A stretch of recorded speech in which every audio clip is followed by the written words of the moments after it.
တမိုင်းတစ်လျှောက် CIA နဲ့ KGB တို့အသုံးပြုခဲ့တဲ့စပိုင်လက်နက်များနံပါတ်1နှခမ်းနီတနက်ပထမဦးဆုံးတစ်ခုကတော့ KGB ရဲ့တေမင်းနန်းလို့ခေါ်တဲ့နှခမ်းနီတနက်ပါ1965ခုနှစ်စစ်အေးတိုက်ပွဲကာလတုန်းကအနောက်ပါလီမှာရှိတဲ့ဆိုဗီယက်တရှိုးမလေးတွေကဒီနှခမ်းနီတနက်ကိုအသုံးပြုခဲ့ပါတယ်အပြင်ပန်းအကြည့်ရင်တာမန်မျိုးသမီးတို့နှခမ်းနီဘူးလေးအတိုင်းပါပဲဒါပေမဲ့ခမရရဲ့နှခမ်းမှာထုတ်ဆိုးဖို့ကြိုးစားရင်ဘူးကိုလှည့်လိုက်မြင်တော့နှခမ်းနီတောင်ထွက်မလာပဲ 4.5 mm ရှိတဲ့ကြီးစံထွက်လာမှာပါ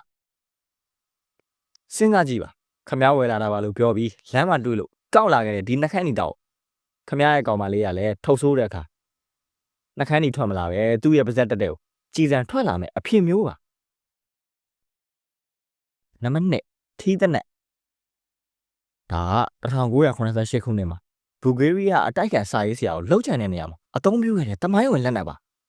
တာမန်မိုးရခံထီးတစ်ချောင်းနဲ့တူတဲ့ဒီထီးရဲ့အတွင်းပိုင်းမှာလေဘီယာသောရန်နေရာတစ်ခုပါပါတယ်ထီးလက်ကန်ကခလုတ်နှိပ်လိုက်တာနဲ့ထီးကျိတ်ဖျားကနေ racing လို့ခေါ်တဲ့အလွန်ပြင်းထန်တဲ့အစိမ်းလုံးလေးကထွက်သွားတာပါဒီထီးနဲ့ပြင်းမဲ့တဲ့ချက်တော့မတော်တဆတိုက်မိတယ်လို့မျိုးပုတ်လိုက်အောင်နဲ့ထီးတဲ့ကနေအစိမ့်မိပြီးရန်အနှဲငယ်တွင်မှာတိတ်ဆုံးစေနိုင်ပါတယ်ဒါကြောင့်ခမရအပြင်သွားလို့ပန်းရန်နေတဲ့မှာထီးတွေနဲ့ကင်ရတဲ့အတွဲတွေတွေ့သူတို့နားကိုမကက်ဖို့အကြံပေးခြင်းပါတယ်နံပါတ်3လက်အိတ်တနက်ဒါကတော့စကားမပြောနဲ့လက်သီးနဲ့ပဲပြောမယ်ဆိုတဲ့လူတွေအတွက်လက်နက်ပါဒုတိယကမ္ဘာစစ်တုန်းက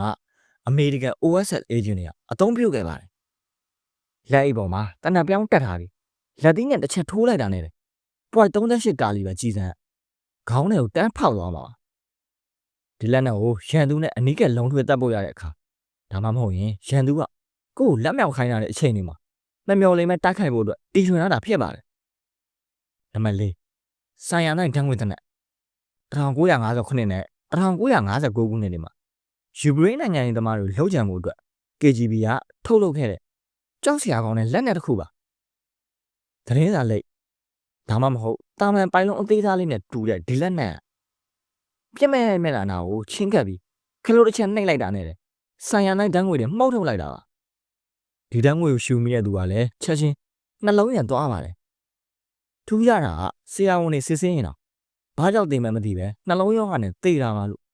မှတ်ချက်ပေးရလောက်အထိတဲလုံစာဖျောက်နိုင်တဲ့နေရာမှာအစွမ်းထွက်ပါတယ်ဒါကြောင့်ခမရအပြင်သွားတော့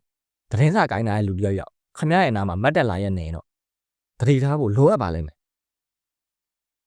နံပါတ်5စပိုင်ကြောင်ခဲဒါကတော့2006ခုနှစ်မှာရုရှားကဖော်ထုတ်ခဲ့တဲ့ဗီဂျရှာသရှိုးရဲ့စက်သွေးကိရိယာပါလမ်းဘေးကကြောက်ခဲတစ်လုံးနဲ့လုံးဝတူပေမဲ့အတွင်းပိုင်းမှာတော့အဆင့်အမြင့်တဲ့စက်ပစ္စည်းတွေပါဝင်ပါတယ်တရှိုးတွေကဒီကြောက်ခဲနားကနေအေးအေးဆေးဆေးလေးလမ်းလျှောက်သွားရုံနဲ့သူတို့ရဲ့ဖုန်းထဲမှာရှိတဲ့ရန်သူရဲ့လှုပ်ဝက်ချက်တွေကိုကြောက်ခဲတွေကနေတစ်ဆင့်သူတို့ရဲ့ဌာနချုပ်ကိုပို့ပေးနိုင်ပါတယ်ဒါကြောင့်ခမရလဲအပြင်သွားတဲ့အချိန်ဖုန်းထဲက data အချက်လက်တွေမပါသွားခြင်းဘူးဆိုရင်ကြောက်တုံးကြောက်ခဲတွေတွေ့ရင်ဝေဝေးရရှောင်ဖို့အကြံပေးခြင်းပါတယ်နံပါတ်6ဖောက်ခွဲရေးချောကလက်1943ခုနှစ်မှာဒုတိယကမ္ဘာစစ်အတွင်းနာဇီတွေကဗြိတိရှဝန်ကြီးချုပ်ဝင်းစတန်ချာကြီးကိုလှုပ်ချန်မှုအတွက်ပောက်ကွဲစီတဲ့ချောကလက်တွေတီထွင်ခဲ့ပါတယ်ဒီချောကလက်ကိုဖဲ့လိုက်တာနဲ့အထဲကရန်နေရတွေပွင့်သွားပြီး9စက္ကန့်တွင်မှာပောက်ကွဲမှာပါကံကောင်းတာကတော့ဗြိတိရှထောက်လှမ်းရေးတွေကအရင်သိသွားလို့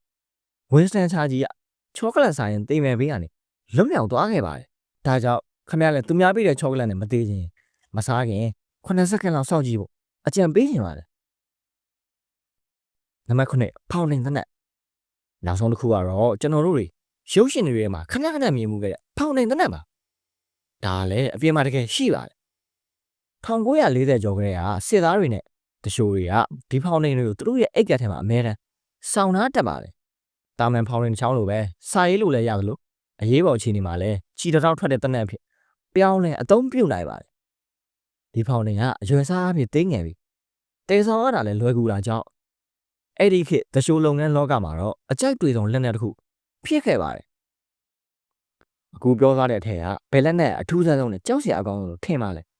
ခမားသိတယ်စပိုင်လက်နက်တွေရှိရင်လည်းကွန်မန့်မှာရေးခဲ့ပါဦးနောက်တစ်ပုဒ်မှာကျွန်တော်တို့ပြန်တွေ့ကြတာပေါ့